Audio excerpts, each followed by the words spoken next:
Hi, you are listening to Baachu Talk, a podcast for government services professionals. My name is Bhaskar, and I will be sitting down with our government services leaders to share their stories, discuss their career, and learn all about their values and collective impact in our society. Hi, today's guest is George Lilley, Managing Director of Eric Wright FM. George is an experienced business leader with 30 years experience within FM industry. He gained extensive, diverse knowledge from fulfilling various roles within private and publicly owned companies, as well as running his own successful business. Eric Wright FM is a regional business based in Northwest and a proud winner of IWFM's 2019 Impact Award for Society and Social Value. George's favorite pastime is walking his 3 Labradors, 2 of which he rehomed from the Dogs Trust in August 2019. He also enjoys cycling. Every year, George challenges himself to undertake 2 long-distance, 200-plus mile rides in the summer, although COVID-19 has put a hold on his external plans so far, but I'm sure George will be out very soon. George is also as retired FA Level 2 junior football coach. He used to coach every Friday, rain or shine, something he really misses doing. Welcome to Baachu Talk, George. Great to have you with us today.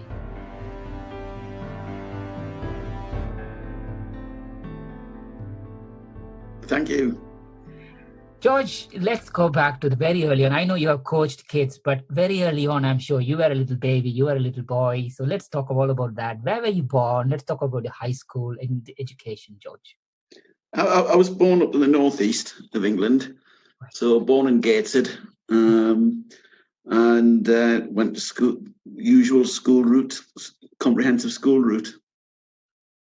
Got you. And how long did you always study in the same school, George? It was quite odd up there. So I didn't have anything longer than a 3-year stint in any one particular school. Oh wow! Is it because of the personal circumstance, or because you just moved around?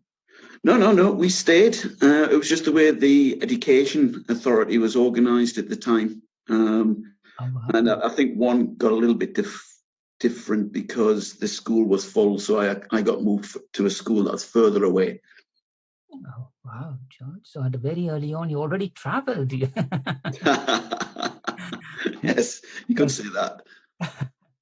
Small signal straight away. So at what point did you went to like higher education, George, and where was that? I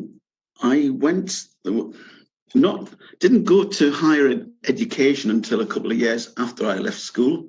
Okay. So my route from school was basically to work down the mines with the National Coal Board. No. And then my brain sort of kicked in when I was 19, and I got flipped from a craft apprenticeship route to a student apprenticeship route. So I benefited from college to undertake an HND in mining mechanical engineering. Oh, wow. Okay. So when was this, George? A long time ago. I left school, late 70s. So towards the late 70s. Got you, George. So I think that degree that you had on mining and electrical engineering, were you able to apply that in your first job, or what was your first job? Well, it was an HND, and I kind of worked out that the mines were all closing and there wasn't much of a future. They had a surplus of qualified engineers, but engineers with experience, and I had none at that age. So I made a fairly difficult decision to leave and take a job where I could work with my head rather than my hands. So in the first instance, the qualification became very important because I wouldn't have got that first office job without it. Got you, George. So from mining, what brought you all the way to facilities industry, George? That was it became a natural step after the first move from mining, really. I moved into an organisation that manufactured air conditioning equipment, so building engineering services equipment. I became a sales rep eventually, and I decided to study night school. So I did about 7 years night school to do a degree in management and administration with a marketing specialism. And so basically, I stood that. I stayed in that role until I'd finished that degree, and then I moved into a business called George S. Hall, which was really my first foray into FM. But it wasn't FM at the time; it was just hard. It was hard services. It was before they'd invented the term hard and soft FM services, so a very long time ago. It was just maintenance. We were just a maintenance contractor then. Seriously, it was before facilities management took off. Yes. It was right at the start of the curve, and it was right before outsourcing non-critical, non-core services became in vogue with a lot of businesses. So I just happened to join an industry at the right time in the right place. That's absolutely brilliant, George. So take me through and our listeners through your journey, George, from where you started post-mining, you started in maintenance, and all the way to now as an MD of Eric Wright FM, including your entrepreneurial journey. I think, as I said, the move from the mines was obviously very important. And it was a big reversal of the financial nature. So I took something like a 30% pay cut to make that move.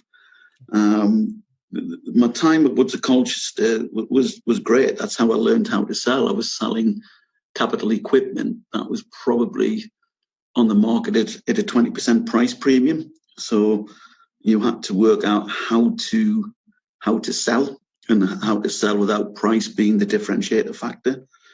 And it's all about service. It's all about making people's life easier. And that's one of the common lessons in life. So some of my clients were consultants, and I just had to work out how to make their life easier.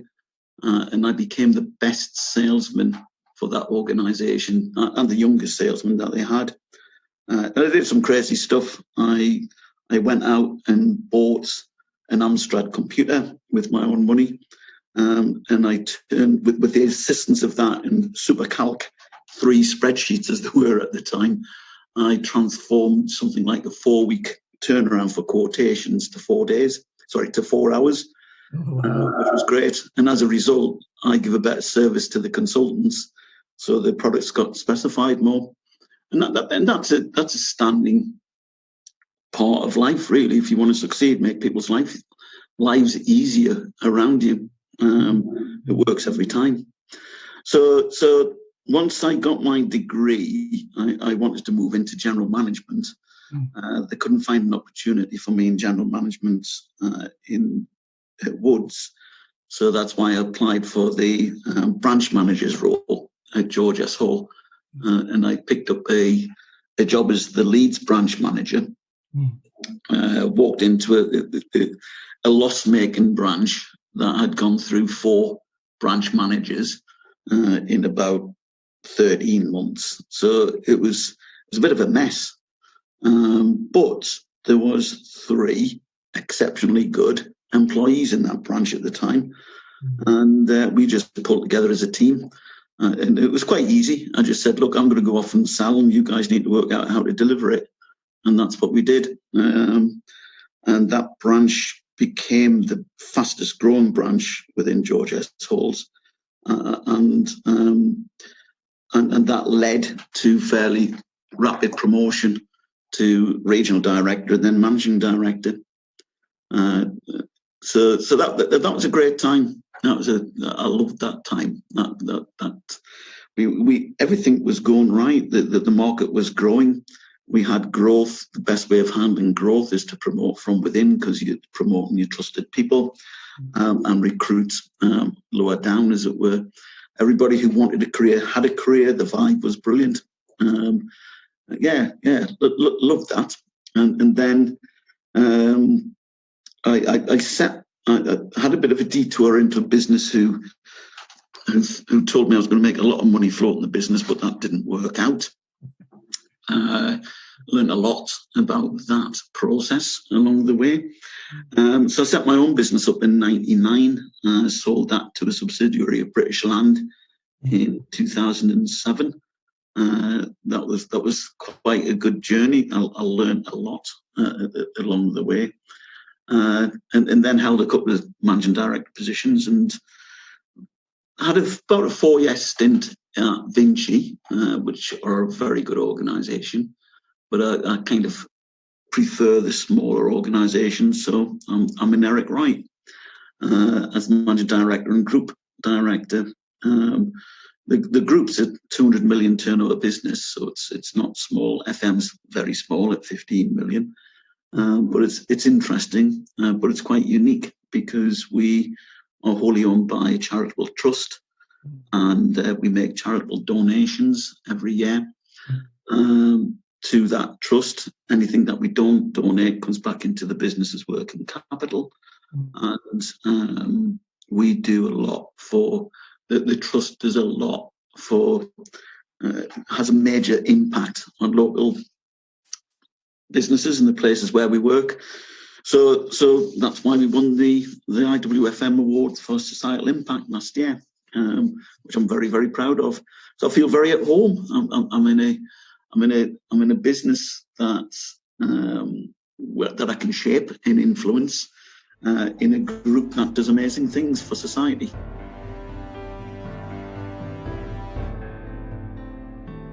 Talk about Eric Wright as your chairman. When did you first meet him, and how did he join the company? I applied to an advert on LinkedIn. So the recruiters basically reached out on LinkedIn. I wasn't headhunted. Mm-hmm. I applied for the role because it intrigued me. It was a traditional selection process. So it was quite amusing because I didn't make the last cut of 6, but then somebody dropped out, so they put me in. So that's I always find that rather amusing. The business liked me, so they employed me. I report to the group managing director, Jeremy Hartley, and I didn't get to meet Eric until effectively the end of the process. Right. And did you ask him about his why charitable trust, why giving all your shareholding, other things? I mean, like, I'm sure he has a Yeah.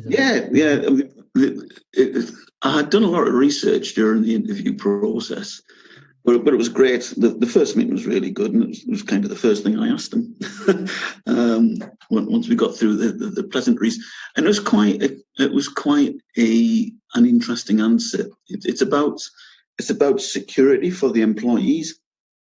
So he himself had lived through this business and a changing ownership structure of this business, and he wanted to plan for his succession, and he wanted to make sure that the business couldn't be sold. He didn't want the employees returning into a PLC type of environment, so he wanted a structure that protected the ownership of the business for the people, as it were, for the employees. And he struck on the charitable trust as the best option, and it works out magnificently because he'd always been quite philanthropical. Is that right? But this actually capped it all off. So now we're 100% owned by the charitable trust, and as I say, the model is as I described earlier. That's very powerful structure, George. And what you said about protecting employees, especially now with this current crisis where many employees are being furloughed off and businesses are finding their way to survive in this whole domain, that gives a lot of assurance, not just to the employees, but to the community as well, isn't it? Oh, it is. But the business is very well balanced. We've got a range of trading companies, and trading companies always have their ups and their downs. Yeah. Compensating that, we have a own group property where we take a very solid rent roll. So it's a great model. It allows for a degree of problem or failure within the trading divisions, but we always make a good return to the trust.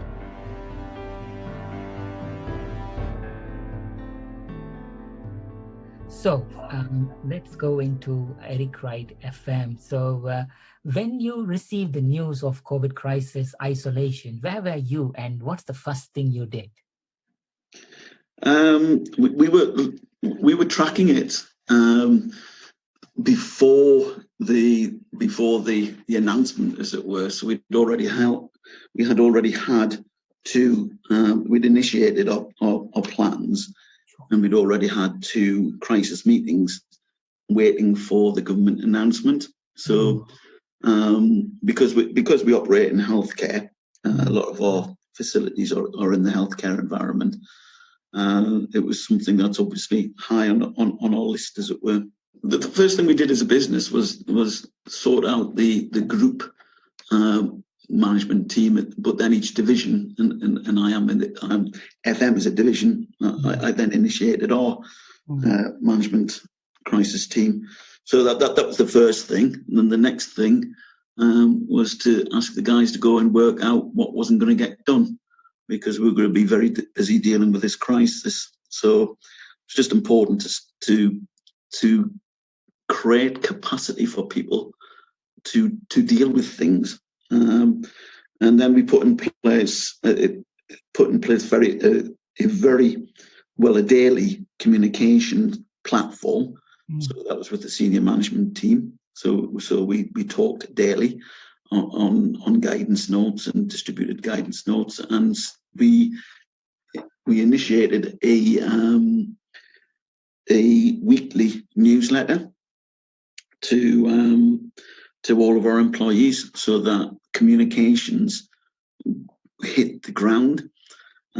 So which kind of made some of the middle managers feel a little bit comfortable, because they like the old-fashioned cascading approach. But cascading in a crisis doesn't work, and you're going to have fairly direct lines of communication. And then the next thing we did was recognise that our corporate emails only reached something like 60% of our employees. Wow. So we had to establish a mechanism to communicate directly with the other 40%, so that everybody was being communicated to at the same time. And what sort of mechanism was put forward, George? No, we just gathered permissions to use personal email addresses rather than corporate email addresses. That's it. Brilliant. Yeah, makes sense. So did you find any difference in approach to how Northwest England, kind of because devolved entities and the policies and procedures over there compared to the wider UK, or different sectors that you operate? How did you balance all these little anomalies here and there, George? There's no real differences on a regional basis. We are very much a regional player. We operate in the Northwest, but I'm reasonably well contacted within the sector, so I know kind of what's going on nationally. So I wouldn't say there's much of a difference in regional approach. There might be to come, but at the start and up to this point, there hasn't been. Sorry, I forgot your second part again. You're a deep thinker, George. That's why. And I think you answered it, because if there is no anomalies, I think you coordinated it in the same way. You already answered that as well. Don't worry. So what have you observed lately because of coronavirus that reminded you that people are good? Any kind of inspiring stories or shout outs from within? I think we're not short of stories. I don't think you have to look very far. But we had two little things. I think the Thursday evening clap of appreciation is just such a small thing to do for an individual, but it's amazing how big an impact it has on those individuals on the front line, and that's tiny, isn't it? But it's massive at the same time. But at a different level, one of my employees just sent a couple of pictures around, and a couple of doors down, she's got a 90-odd-year-old lady who lives on her own, is self-isolating, obviously, and they're doing all the usual stuff and making sure that she's got food and stuff like that. But she likes to dance, so what they did at the weekend was that they organised for a couple of people to come and sing outside of her door and did a little gig, and I think that's just fantastic. And then they got the most amazing letter of thank you afterwards. So yeah, but it's great, isn't it? Them sort of things. 100%.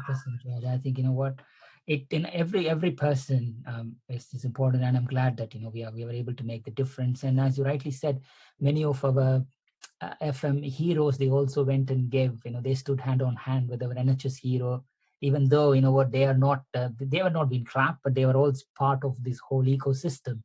And some even gave their lives, isn't it, for the overall support. No, well, they are. The frontline clinical workers couldn't operate without the background cleaning that's going on. It's that simple.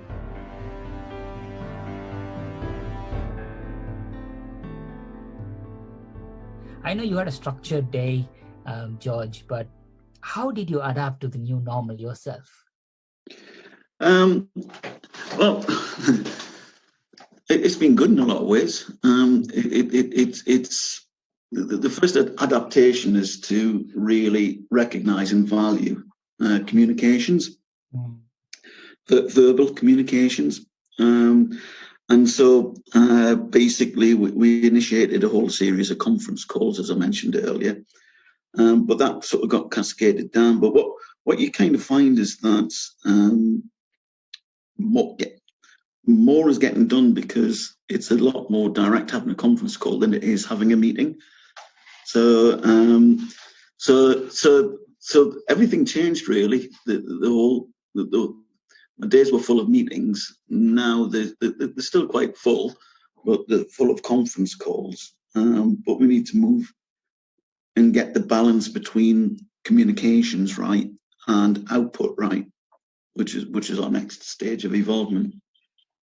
100%, George. I think when we all return to work, I think most of us have already returned to work, and some are in the stage process. So if you at your level, George, you know what, as so many things move, especially when this happened, you know, protecting team, protecting clients, protecting buildings. How did you protect yourself?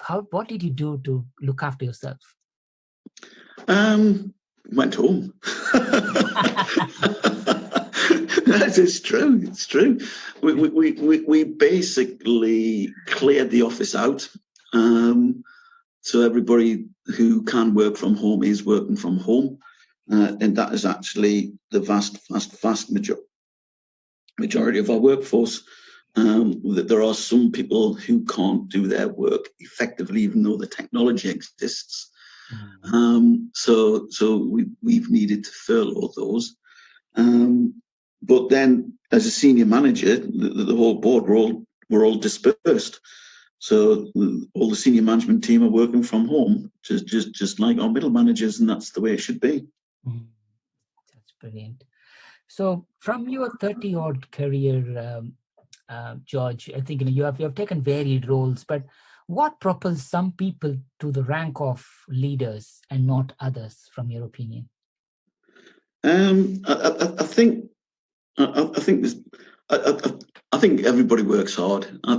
So I think hard work is a bit of a given.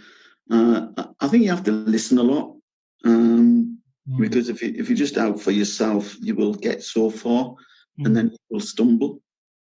So listening, but also make people's life easier. You know, the more things you can do to make people's life easier, the better it is. But then you have to really work to understand how to engage your workforce. Yeah. Because we work in an industry where basically we trust people to come to work and to do their job. And I've always strived to try and get to a place where my employees want to come to work that you wanted to do a good job. So it's tapping into that psyche. That's quite important. That's a brilliant advice, George. Brilliant advice. So what is the one thing that you wish you had known when you began early in your career?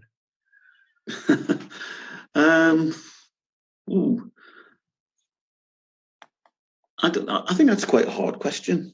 You're not allowed to ask hard questions. I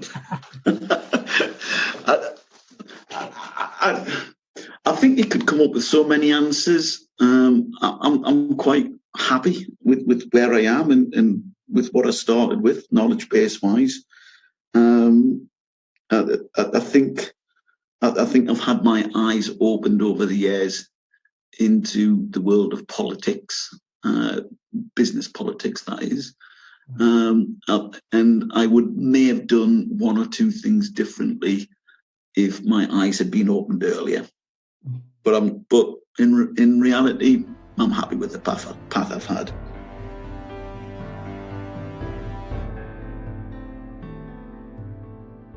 That's well said there, George. So while you were exploring your career into leadership positions, you were also doing your football coaching, George.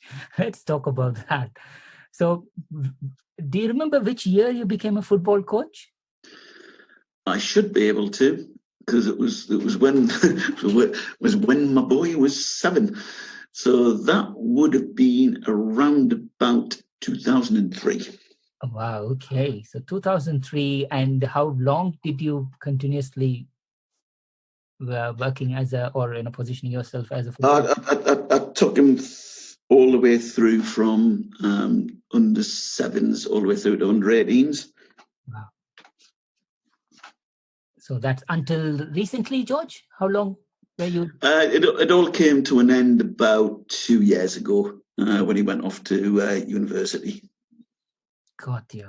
That's great though, because you're standing on the lines there, clapping hands while your kids are playing football. Why not get into the pitch yourself and coach? It makes a lot of sense actually. I might need to do that myself. So, give us some similarities between being a football coach versus being a leader, George. It's the same sort of thing. You've got to make it easy for the kids to learn how to play the game. Yeah, you've got to break the rules down in a way that they can understand and appreciate. You can't teach them things that are too advanced for them, because you're not making it easy. Then you're making it hard. So you've got to do all of that. But also, enthusiasm is important. You've got to be seen to be enjoying it. It's no good coaching kids if you're grumbling all the time. And similarly, you can't walk into an office grumbling all the time, and you can't do a site inspection grumbling all the time. So you've got to create the right environment, I suppose. That's a good balance, George. And is there anything that the football coaching taught you that you used at work, George, or the other way around as well? I think I've kind of explained a couple of the similarities there. Mm-hmm. I can't say I transferred anything from the pitch into work. I think it was more the other way around. Got you. That's very interesting. So that's great. So I really hope that you're going to be back on the pitch very soon, George, especially when the COVID crisis finish, and go back to the pitch and help more children to become. No, I think I'm permanently retired because it takes such it is a huge amount of time, yes. And it works when you are doing it with your child. It doesn't make sense to the rest of your family if you do it for a whole bunch of other people's children. Got you. So your Fridays are back now for the past 2 years then? Well, I have to get on my bike. Oh, wow. Okay, let's talk about that. 200 miles is a lot, George. What motivated you to get to the number, or is it something that as a target you normally keep it yourself? No, it's a family. I've done it. I do 2 family rides a year. Right. So my brother's a retired fireman, and I started doing it with him about 20 years ago. And it was just various journeys. of up to 200 miles. And so we've done that every year for 20 years. Then my daughter wanted to do it because there was a bunch of firemen. I had to arrange a special one for her. And I'm doing that for the third year in succession now. So it's just an amazing way of keeping in touch. So my brother lives in Newcastle. I live in Shropshire. So we don't see each other very much. But that one bike ride, we have 3 nights away, 4 days in the saddle. And we do a year's worth of catching up with a whole bunch of close friends. And it's really nice. Wow, it's activity plus family relationships all coming together. That's brilliant, George. So is there any particular route that you normally take, George, or do you normally explore? We're running out of routes. It always has to end in Newcastle upon Tyne, because there's normally about 8 firemen with us, and they all live there. So basically, it's normally a variant of the coast to coast. Or my personal favourite is the Castles, which is Edinburgh down to Newcastle. Yeah. Newcastle to Edinburgh. Next time, if there is a space, I'll maybe come and sit in a bicycle, George. You can take me around. You can sit in the support car. Definitely. George, you have 3 Labradors. So let us know the names of your dogs, George. Right, we've got Enzo, who we've had since a pup. We've got Reggie, and we've got Alf. And Reggie and Alf came in need of finding a home and in danger of being split up. Right. So and they've been together all their lives, as it were. So we were looking for one, but we ended up with 2 to add to the one that we already had. So that's the 3. That's the 3 dogs, which coincidentally is the same number of children that I've got, because we were looking for 2 and we ended up with 3 because we ended up with twins. So it must just be one of those things. Oh, wow. What a coincidence there. I mean, so does your kids have 1 each? That's it. Oh, wow, that's brilliant. So, okay, let me ask this. If you could ask your 3 pet dogs, Ansel, Reggie, and Alf, 3 questions each, what would you ask them? Well, 3 questions each? Or maybe 1 question each. Yeah, I was going to say that would be 9 questions. Right. That's a good question. Right. Do you enjoy all the walking that I take you on? And I'm pretty sure the answer to that would be yes. I always wonder if they really enjoy the food in the way they woof it down. Because it seems to be like the same food day in, day out. It must get a little bit boring, but they never get bored with it, and I don't understand that. Oh dear.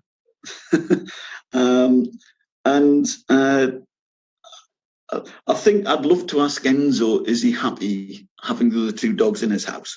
Yes, that's true. That's true. Okay. And if we ask the dogs, what would your pet dog say about you if we asked your dogs for reference? I think I represent fun because I take them on very long walks at weekends. Nice. Okay. It's a substitute for my missing coaching. Got you. So do you have a regular timing that you do on a daily basis, or first thing on a Saturday and first thing on a Sunday? Wow. Very structured life there, George. So that's great. So let's move into a little bit more random and a little bit more rapid questions now.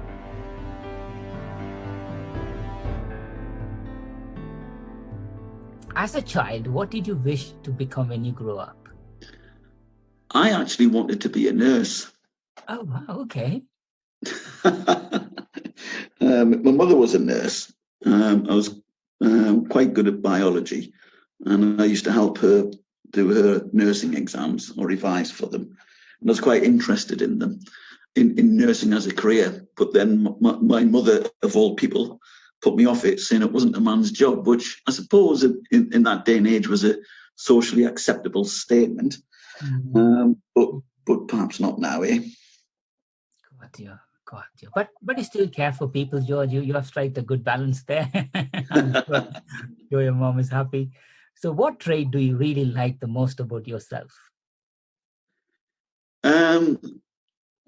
I like my energy. Mm, It's great being energetic. got you. That's great. So what's the naughtiest thing you have done at school? Probably not a lot, because kids were being naughty with me on the bullying side. But I don't know. I tended to keep. I tended to be quite quiet and keep a low profile, if I'm honest. That's great. I mean, I can imagine. Yes. What was the best year of your life so far, and why? Work-wise, probably 95, which was the centenary year of George S. Hall. Okay. And I was managing director. It coincided with the best financial performance. We had a centenary event, and it was a very, very, very good evening. And I don't think that's ever been bettered, if I'm honest, work-wise. Perfect. That's a good year to think about. So, except cycling, if you could be an Olympic athlete, which sport would you compete? Tobogganing. What sport is that, George? That's probably just my accent. You know, the one that they push down the icy path? Oh, yeah. Yeah, that one. Oh, okay. Wow, that's very, very unique, though. Why? Because it's speed. Great fun. Bit of speed. Got you. So, if you're on a roller coaster, would you close your eyes or would you raise your hand? I wouldn't close my eyes. I always keep them open, but I probably wouldn't raise my hand. Good balance. Nice. So if you could go to the past or future, where would you stay and why? I'm really happy with the present. I don't think I'd press a button to go into the future, because I have no idea what's there. And I wouldn't change a thing about my life's journey. So I'd rather stay where I am. Thanks. Nice. Good response. What movie or book character are you most like? I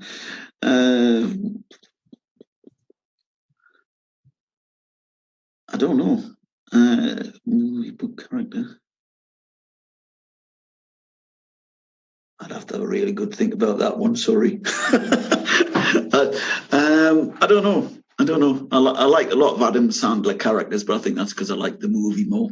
The movies and just the goofiness and the stupidity and the jokes that are in there that always end up with having a bit of a deeper meaning. Right. Do you have any favorite movies then, George? A long time ago, my most favorite movie was Indiana Jones and the Temple of Doom. Loved that movie when it first came out. Oh, wow, that sounds great. And if Hollywood is making your life story as a movie, what genre will it be? Will it be a comedy, action, romantic comedy, science fiction? What genre will it be? I'd probably like it to be a comedy. Nice. And which actor would you like to play the role as you? Leonardo DiCaprio, because he's about my height. That's so good. I'm slowly thinking about the movie now. That's amazing. So, what's something you have tried that you will never ever try again? Scuba diving. Scuba diving? Okay. Yeah. Why was that? It was just horrible. It was. It just felt like I had no control, and I probably didn't. So it's quite odd, because if you work down the mines, you're working in a claustrophobic, confined space, and I had no problems with that, but I did with diving. Got you. I can understand. I'm very similar to the same as well. So, what would win a fight between a rhinoceros and a hippopotamus?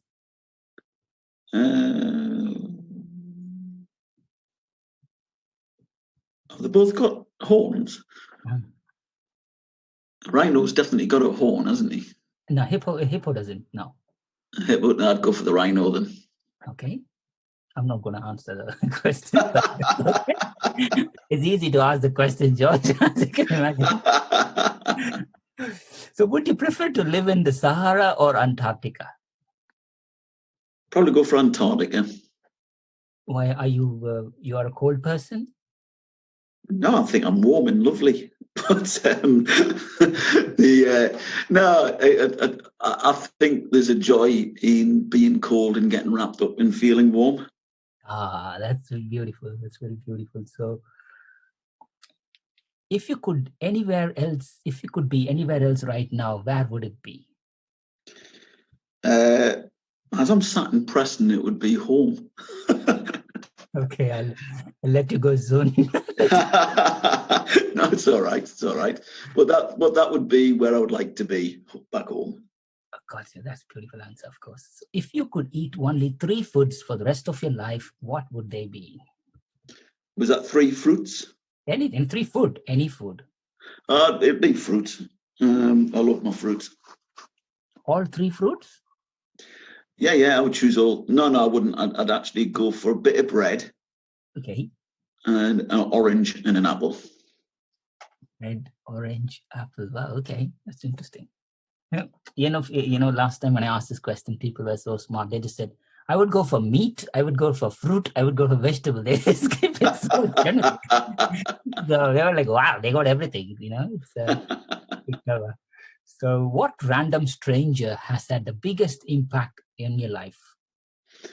I read a book ages ago by Sir John Harvey Jones, and that struck me because I read it when I was young, about 20, 21, and he made a big point of asking the question, why in a war environment are you all okay to trust the captaincy of submarines to 21-year-olds and get people to fly 18 and all of a sudden you up responsibility levels and then women are capable of working in the factory and can demonstrate that they're capable of doing it. Why in a war environment can you do that, and then all of a sudden in a peace environment it changes and you start and pretend people can't do these things, and that really kind of opened my eyes into what people can achieve. Oh, wow. Very powerful. Okay. That's interesting. Do you have any nicknames, George? Den, which is, because my second name is Lilley, it's an abbreviation of Dennis Lilley, the cricketer. Oh, wow. Interesting. That's so nice. Do you play cricket? No, I'm rubbish at it. Imagine you play cricket. Oh my God, the expectation will be too much, George. You made the right decision there. So, what would you do if you were the last person on this earth? I'd probably commit suicide. No. What's the point? Why? You can do something. But there'd be no point. There'd be no point. There's living's about enjoying people and company and stuff like that. There's no people. What's the point? That's a very profound answer. I will most probably edit this response, George, because I don't think people should hear this from you, because they should hear positive energy, which is what you're known for. That is positive energy. It's a decision. It's a decision. Yeah, fair point, actually.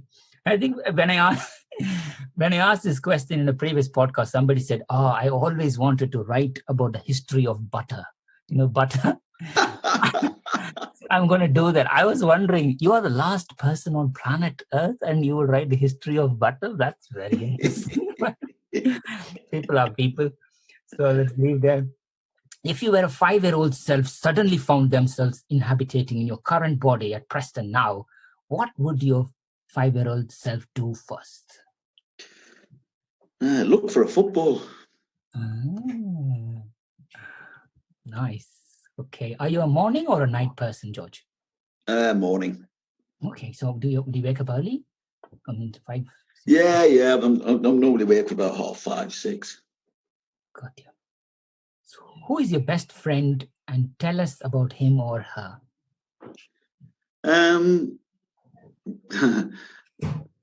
Sorry, the quite a hard one, that one, because my best friend just recently passed away. So that's now my wife, I would say. That's a beautiful answer, but sorry to hear that about your friend, George. So name the one thing that drives you crazy or angry. People with ability that do not apply themselves. That's a really good one. So who are the people who have been the most influential in your life and career so far?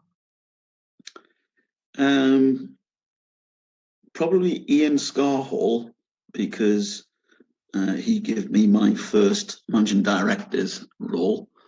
And that's obviously, it's a very big step to be put on the board of a business, and then obviously the biggest step to be asked to lead the board. And he did that before I was 30.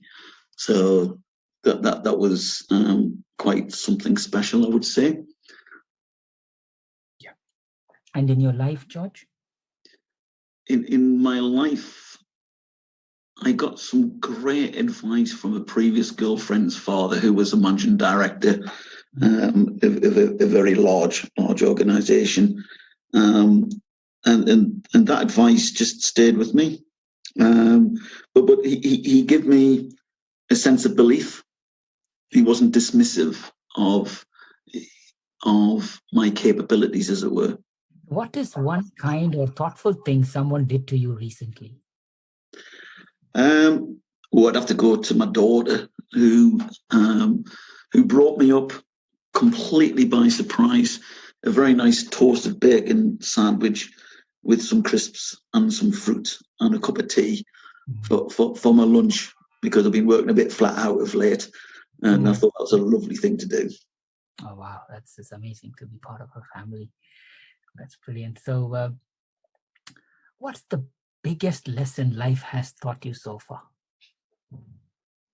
I think you have. I think the first thing is money. It shouldn't be a driver for everything. It can't be.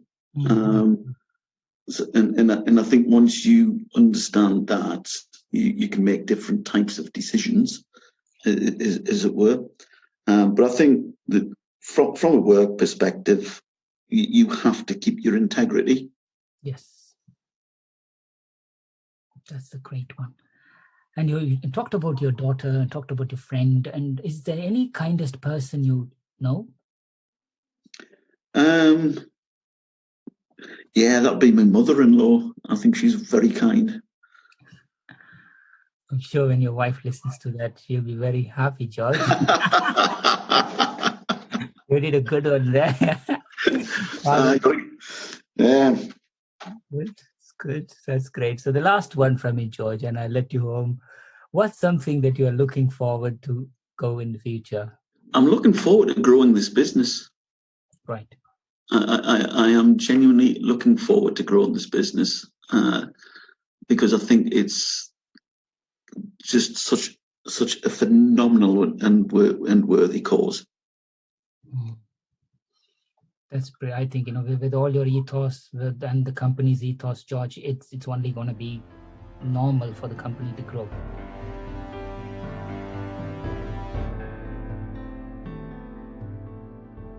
So is there any part of your life and career, George, that we haven't touched? Maybe we could spend a couple of minutes on? At a personal level, I celebrated my 24th wedding anniversary on Monday. Oh, nice. And you kind of sit there and you go, okay, then how have we kept it together?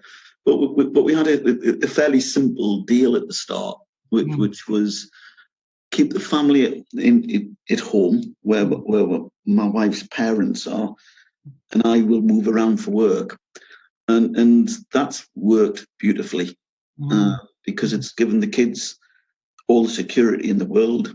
They've only experienced one home, and it's given my wife all the support she needed at the time she needed it the most, when she had 3 children under 3.